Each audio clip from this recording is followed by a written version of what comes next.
मुझे किसी ने कहा कि ये हिंदू धर्म को, हिंदुओं को एक करने की यात्रा है। आज ही मुझे पत्रकार बंधु ने कहा कि ये हिंदुओं को एक करने की यात्रा है। मैंने उससे कहा नहीं, ये हिंदुओं को एक करने की यात्रा नहीं है, ये पूरे हिंदुस्तान को एक करने की यात्रा है। ये यात्रा, इस यात्रा को करने के पीछे का मकसद, मैं आज एक बात साफ कर देना चाहता हूं कि कलयुग के अंदर जितने सनातन को मानने वाले होंगे उनके होठों पे जय श्री राम और पांव में धीरेन्द्र कृष्ण जैसे छाले होंगे।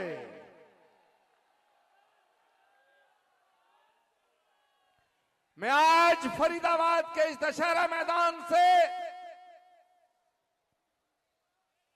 सबसे पहले उस मां को नमन करता हूं जिसने अपनी कोख से धीरेन्द्र शास्त्री जैसे राष्ट्रभक्त को जन्म दिया है।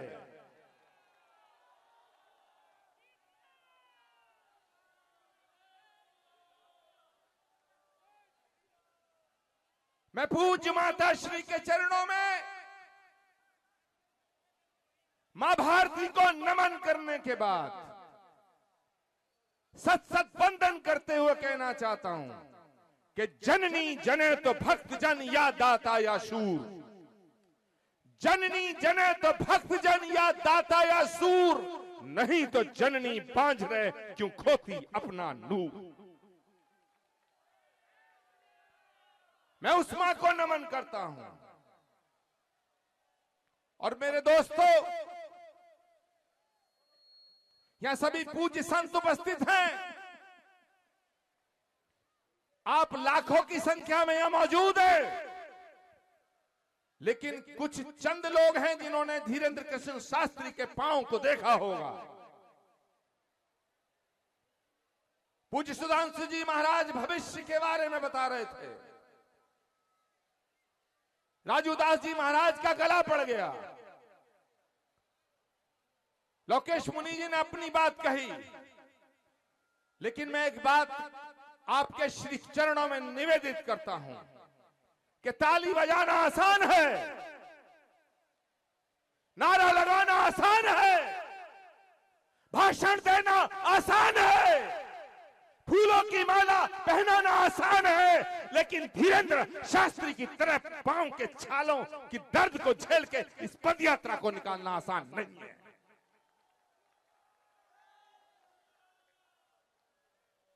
नहीं है। इस पवित्र मंच से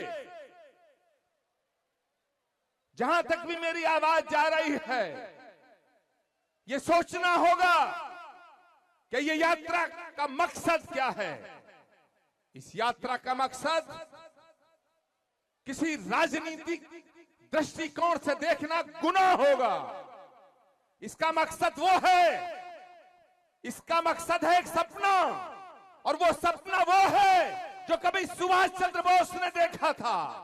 वो सपना वो है जो शहीद आजम भगत सिंह ने देखा था। वो सपना वो है जो करोड़ों लोगों ने देखा था कि भारत एक दिन सनातन हिंदू राष्ट्र बनेगा।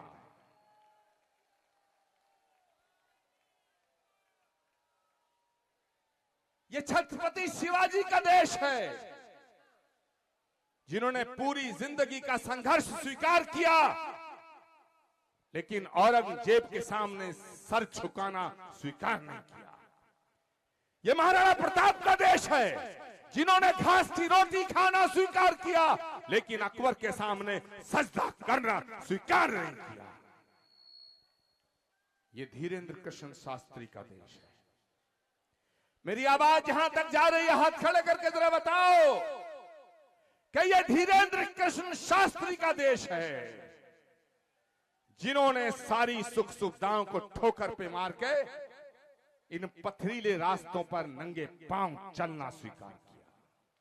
तो आज हम सब इनका समर्थन करते हैं, लेकिन एक इस मंच से प्रस्ताव देना चाहता हूं कि भारत कश्मीर से कन्याकुमारी तक, अटक से कटक तक, भारत एक है।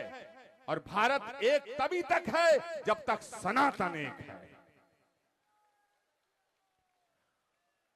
जब तक सनातन है तभी तक भारत है, और जब तक भारत है तभी तक सनातन है। भारत को सनातन से अलग करके नहीं देखा जा सकता, सनातन को भारत से अलग करके नहीं देखा जा सकता। और उसका मुख्य कारण यह है, मैं आज इस पवित्र मंच से कहना चाहता हूं कि लोग कहते हैं कि भारत में सभी धर्म समान है। मैं कहता हूं यह गलत बात है। भारत में सभी धर्मों का सम्मान है। धर्म सिर्फ सनातन है जिसकी उत्पत्ति भारत की भूमि पे हुई है। हाथ खड़ा करके बोलिए, सत्य सनातन धर्म की, सत्य सनातन धर्म की, सत्य सनातन धर्म की। इस पवित्र मन से एक प्रस्ताव देता हूं भारत के यशस्वी प्रधानमंत्री नरेंद्र मोदी जी को, भारत के प्रधानमंत्री यशस्वी नरेंद्र मोदी जी को, कि भारत के करोड़ों सनातनी चाहते हैं कि भारत में कॉमन सिविल कोड जल्दी लागू होना चाहिए। मैं जहां तक मेरी बात का समर्थन करो, हाथ खड़े करके जय श्री राम का उद्घोष करो। मैं मन से चाहता हूं कॉमन सिविल कोड लागू होना चाहिए। भारत में पैदा होने वाला प्रत्येक व्यक्ति एक समान होना चाहिए।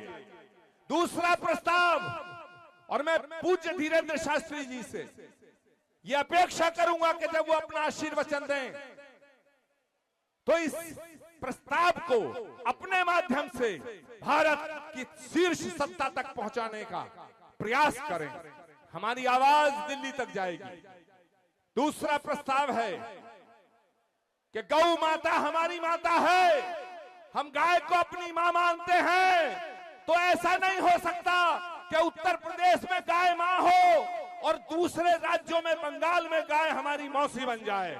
पूरे भारत में गौवध पर प्रतिबंध लगने का राष्ट्रीय कानून आना चाहिए।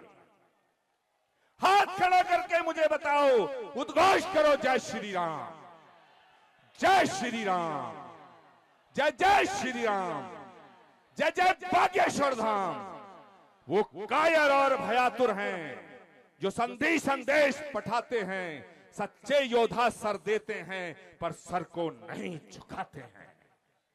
इन्हीं शब्दों के साथ सभी संतों के चरणों में नमन करते हुए अपनी वाणी को विराम देता हूं।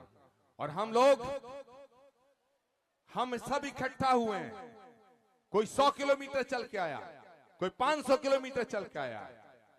मुझे यहां से श्री कल्की धाम जाना है, लेकिन हम सब यहां आए हैं, वो इसलिए आए हैं कि धीरेंद्र शास्त्री जी, बागेश्वर धाम सरकार का हर एक फैसला जिसके हम साथ खड़े हैं, अपनी जिंदगी की आखिरी सांस तक, खून की आखिरी बूंद तक हम आपका साथ देंगे और आपके साथ खड़े रहेंगे। इन्हीं शब्दों के साथ मैं अपनी वाणी को विराम देता हूं। नमः पार्वती पते, हर हर। धन्यवाद। बालाजी महाराज के कृपा पात्र बागेश्वर धाम पीठाधीश्वर परम पूज्य धीरेंद्र कृष्ण शास्त्री जी महाराज का पावन संकल्प। मध्य प्रदेश में छतरपुर के ग्राम गढ़ा में बनेगा विश्व स्तरीय कैंसर अस्पताल एवं रिसर्च सेंटर, जिसकी आधारशिला देश के यशस्वी प्रधानमंत्री नरेंद्र मोदी जी के कर कमलों से रखी जा चुकी है। 200 करोड़ रुपए की लागत वाले 100 बेड के इस अस्पताल में गरीबों का होगा मुफ्त इलाज। ये बहुत बड़ा अवसर है, बहुत बड़ा काम है। संकल्प बड़ा हो, संतों के आशीर्वाद हो, प्रभु की कृपा हो, तो समय सीमा में सब पूर्ण होता है।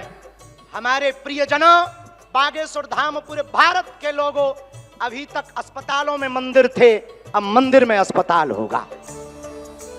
कैंसर हॉस्पिटल निर्माण हेतु सहयोग देकर पुण्य के भागी बने